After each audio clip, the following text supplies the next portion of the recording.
हर खबर पर होगी आपकी पकड़। डाउनलोड कीजिए ABP live app. Baba Ramdev इस वक्त हमारे साथ जुड़ चुके हैं, जरा उनका रुख करते हैं। नमस्ते बाबा रामदेव, कैसे हैं आप? रूबिका लियाकत बात कर रही हूँ। बहुत अच्छे हैं। आज तो आप आसन में हैं। आज तो आप आसन लगाए बैठे हैं बाबा। आपको पता है ना, कोरोना वायरस से बहुत ज्यादा लोग चिंतित हैं, परेशान हो रहे हैं। समझ में नहीं आ रहा है कि करना क्या है भाई। ये वायरस लगता तो सर्दी जुकाम जैसा है, और कब ये कोरोना वायरस में तब्दील हो जाए या वो कोरोना वायरस ही है, ये कोई कह नहीं सकता है।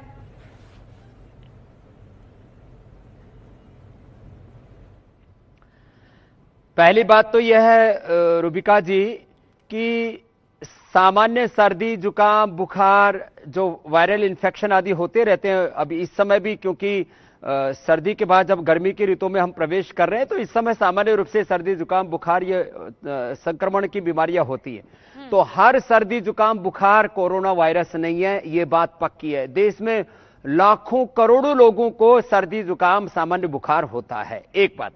दूसरी बात, जो व्यक्ति या तो विदेश में जहां जहां ये चाइना से लेकर के और तमाम वो देश जो इसे इटली से लेकर के अभी तो इधर दुबई से और बहुत सारे ऐसे देश हैं जहां पर इसका कहर ज्यादा है, उन देशों से जो भी लौट करके आए हैं, जिन्होंने 2-4-5 देशों की यात्रा की है, उनके संपर्क में रहे, उनको सावधान रहने की जरूरत है, उनको भी डरने की जरूरत नहीं। मैं भी अभी जो है मलेशिया और जो है इधर से ऑस्ट्रेलिया होकर के 15-20 दिन की यात्रा से लौटा हूं, तो मुझे तो सर्दी जुकाम भी नहीं हुआ, कोरोना तो बहुत दूर की बात है। तो थोड़ा प्रिकॉशन लेना जरूरी है। तो जो इससे इफेक्टेड कंट्रीज हैं उससे जो लौटता है, और यदि किसी को एक बार हो गया, उसके जो लोग संपर्क में, उनको सावधान रहने की जरूरत है। और दो बातें एक साथ और बताता हूं।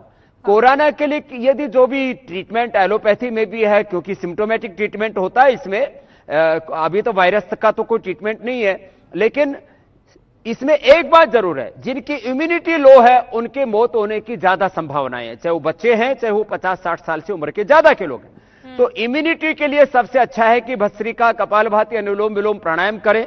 ये गिलोय, तुलसी, हल्दी, काली मिर्च जो हमारे होम रेमेडी है, इनको उबाल करके पिए तो इससे सर्दी जुकाम बुखार एक साथ ठीक हो जाते। जो भी कोरोना के भी जो लक्षण हैं, इसमें सिम्टोमेटिक ट्रीटमेंट एलोपैथी में भी दिया जा रहा है, और वो हमारे इस आयुर्वेद में बहुत इफेक्टिव है।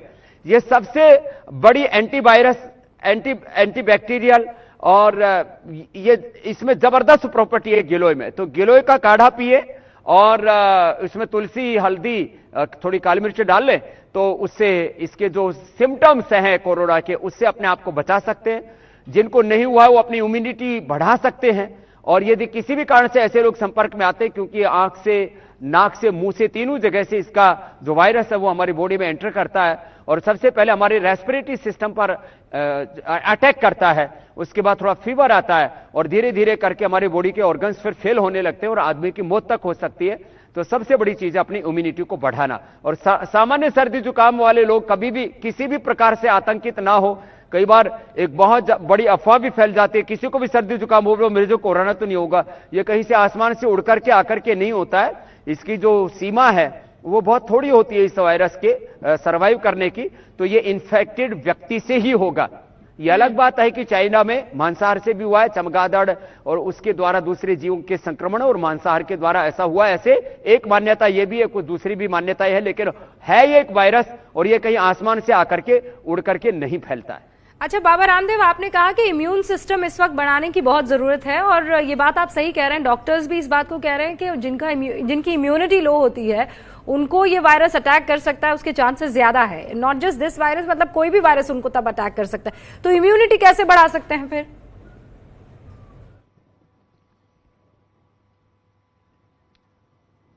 तो इम्यूनिटी बढ़ाने के लिए 5 तो कम से कम प्राणायाम करें, नहीं तो 3 जरूर कर लें। एक तो भस्त्रिका,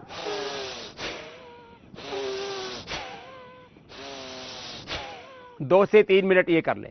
जो जवान है वो थोड़ा और तेजी से कर ले ऐसे।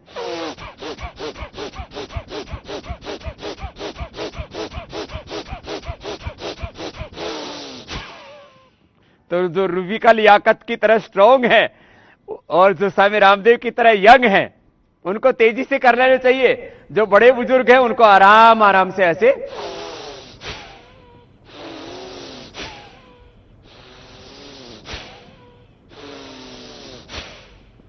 एक ये भस्त्रिका हुआ। रेस्पिरेटरी सिस्टम के लिए, इम्यूनिटी के लिए, प्रतिरक्षा तंत्र के लिए इससे बेहतर कुछ भी नहीं है। तो ये 3 से 5 मिनट किया जा सकता है। सेकंड कपालभाति है जो 5 से 10 मिनट कर सकते हैं।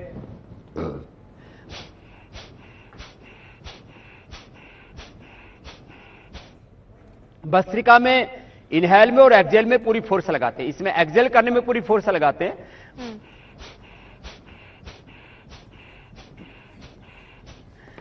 तो ये कपालभाति हो गया। इससे लीवर, किडनी, इंटेस्टाइन, पूरा लंग, हार्ट, पूरी इम्यूनिटी हमारी स्ट्रांग हो जाती है। और तीसरा है अनुलोम विलोम।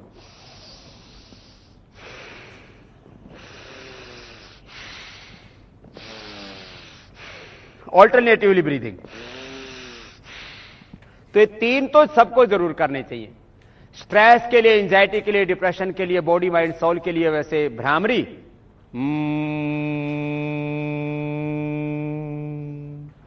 और उद्गीत ओम। यदि ये 5 के 5 प्राणायाम कर ले तो और अच्छा है, न तो 3 प्राणायाम तो सबको करने चाहिए। 5 मिनट सूर्य नमस्कार कर लें और कोई भी आसन, ताड़ासन, तिरक ताड़ासन, त्रिकोणासन, कोणासन, पाद हस्तासन, बैठ करके मंडूकासन, योग मुद्रासन, उष्ट्रासन, भुजंगासन, उत्तान पादासन, कोई भी 5-10 आसन कर ले तो इससे इम्यूनिटी बहुत स्ट्रांग रहेगी और किसी भी प्रकार के बैक्टीरियल और वायरल इन्फेक्शन से अपने आप को बचा पाएंगे। मैं आपके सामने बैठा हूं, न सर्दी, न जुकाम, न बुखार, 50 साल से मैं बीमारी नहीं हुआ। बाबा रामदेव, आप इसी तरीके से स्वस्थ बने रहे और देश को स्वस्थ कैसे रहना है और क्या क्या वो नुस्खे अपनाने हैं वो आगे भी हम तक पहुंचाते रहे। होली आ रही है बाबा, अब होली में रंग लगाया जाता है, एक दूसरे के साथ होली मनाने का ये सबसे पुराना और पारंपरिक तरीका है। और कोरोना वायरस में ये कहा जा रहा है कि देखिए हाथ भी नहीं मिलाना है, नो शेकिंग हैंड्स, ना आपको गले मिलना है, किसी तरह का कोई आलिंगन नहीं है। ऐसे में बाबा रामदेव ये रही होली, क्या कहेंगे फिर आप?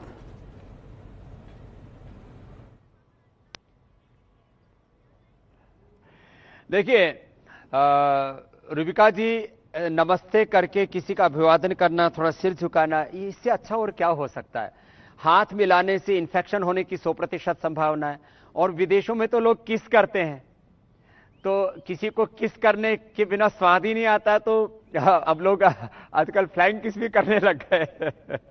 तो सबसे अच्छा है नमस्ते करना और जो है दूसरे को जो भी नमस्ते, आदाब, सलाम वालेकुम, गुड मॉर्निंग, जो भी कहना है उस तरह से सत श्री अकाल वो कर लिया करें। रही बात होली की, तो हमने नेचुरल कुदरती रंग भी बना रखे हैं। जिस तरह से लोग होली में हुड़दंगा करते हैं, कीचड़ फेंकते हैं, गोबर फेंकते हैं, केमिकल्स लगाते हैं और उसके द्वारा तो कई लोगों को जिंदगी भर के स्किन प्रॉब्लम हो जाती है। तो वो तो वैसे भी अच्छा नहीं है। कुछ लोग बेवजह पानी की बर्बादी करते हैं। तो होली में फूलों की होली खेले जो हम हर साल खेलते हैं। होली में जो है जो नेचुरल कलर हैं, गुलाल आदि हमने बना रखे हैं। बहुत ज्यादा कॉमर्शियली हमने उसको जो है डिस्ट्रीब्यूट नहीं किया है, लेकिन बहुत अच्छे तरीके हैं त्योहार मनाने के, उनको हम अडॉप्ट करें। होली का मतलब हुड़दंगा नहीं, होली का मतलब केमिकल्स नहीं, दिवाली का मतलब प्रदूषण, पटाखे नहीं है। तो पर्वों को मनाने के भी हेल्दी तरीके हैं, स्वस्थ तरीके हैं, उनको अपनाना चाहिए। बाबा रामदेव, ये सवाल मैं पूछे बगैर आपको जाने नहीं दूंगी और सवाल बड़ा महत्वपूर्ण हो जाता है। आप तो सोशल मीडिया पर एक्टिव भी हैं, मुझे यकीन है आपने ये देखा होगा। बीजेपी की एक एमएलए हैं, वो ये कह रही है कि गौमूत्र का अगर आप सेवन करेंगे तो कोरोना वायरस से बच जाएंगे। क्या जरूरी है इस टाइम पर इस तरीके की लफाजी करना?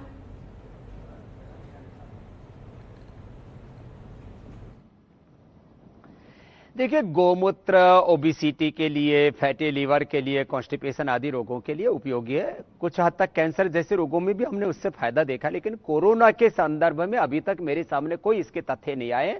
इसलिए और जिसको को पता नहीं है, जो उस विषय में निष्णात नहीं है, जिसको मेडिकल का नॉलेज नहीं है, और फिर वो ऐसे बेवजह हर बात में गाय को आगे ले आना, ये अच्छी बात नहीं है। बाकी गोमूत्र से और बहुत सी गोनाइल आदि बहुत सी औषधि हमने भी बनाई है, लेकिन इसका कोरोना से कोई संबंध अभी तक तो मेरे संज्ञान में नहीं है।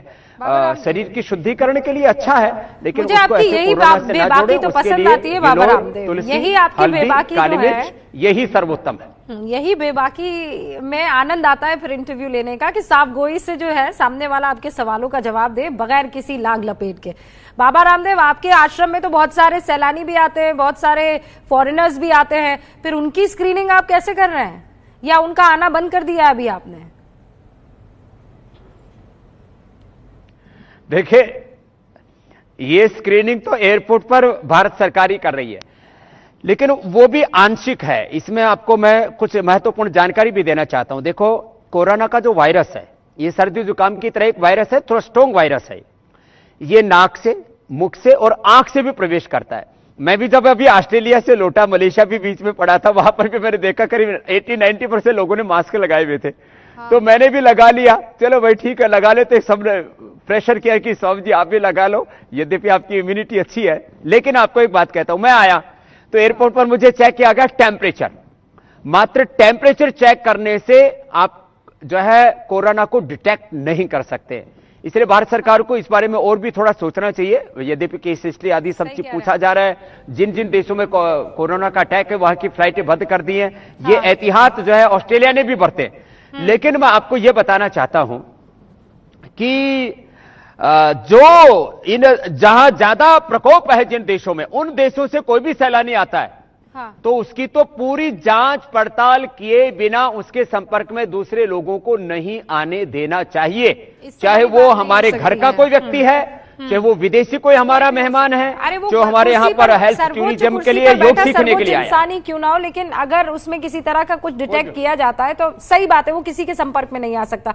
बाबा रामदेव, बहुत बहुत शुक्रिया हमसे संपर्क साधने के लिए। आप स्वस्थ रहिए और इसी तरीके से हमें टिप्स जो है देते रहिए। मैं शेखर कपूर लेके आ रहा हूं प्रधानमंत्री सीरीज 2 शनिवार रात 10 बजे।